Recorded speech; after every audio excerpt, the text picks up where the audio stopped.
Brought to you by KR Mangalam University.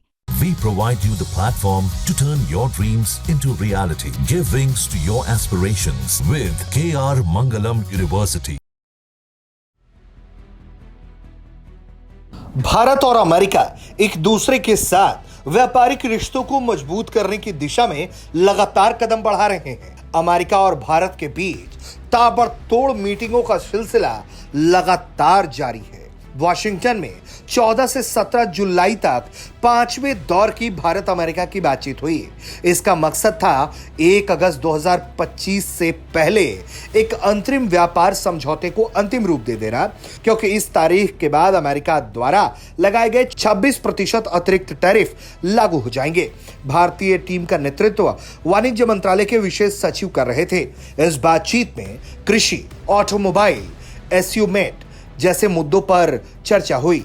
Bharat चाहता है कि स्टील, एल्युमिनियम, ऑटोमोबाइल पर लगे अतिरिक्त शुल्क हटाए जाए।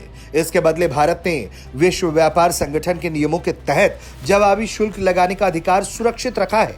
भारत अपने श्रम आधारित क्षेत्रों जैसे टेक्सटाइल, रत्न आभूषण, चमड़ा, कपड़े, प्लास्टिक, रसायन, तिलहन, अंगूर और केले के लिए अमेरिकी बाजार में बेहतर पहुंच चाहता है। दूसरी ओर अमेरिका औद्योगिक सामान, इलेक्ट्रिक वाहन, शराब, पेट्रोकेमिकल, डेयरी, सब, नट्स और जेनेटिकल मॉडिफाइड फसलों पर शुल्क में छूट की मांग कर रहे हैं।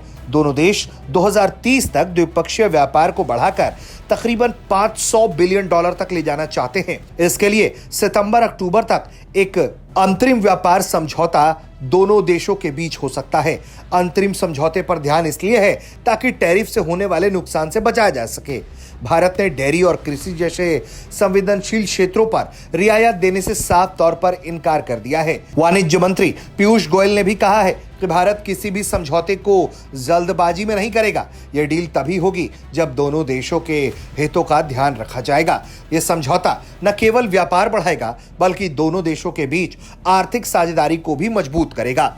ऐसे में अमेरिका गया एक भारतीय दल लौट आया है। देखना यह है कि जिस बात पर बार बार ट्रंप ये कह रहे हैं कि शायद 31 जुलाई से पहले भारत और अमेरिका टैरिफ को लेकर किसी समझौते पर पहुंच सकते हैं और दोनों देशों को इससे फायदा हो सकता है, इस पर लगातार चर्चा जारी है। अमेरिकी राष्ट्रपति कई मौकों पर कह चुके हैं कि उन्हें उम्मीद है कि यह हो जाएगा। कुछ चीजें अभी भी फंसी हुई हैं, जिसमें भारत एग्रीकल्चरल प्रोडक्ट पर अड़ा हुआ है कि वो अमेरिकी एग्री उत्पादों को भारतीय बाजार में खुली छूट नहीं दे सकता। देखना यह होगा कि ये जो बातचीत का क्रम है ये कितना सफल साबित होता है। ब्यूरो रिपोर्ट, भारत तक।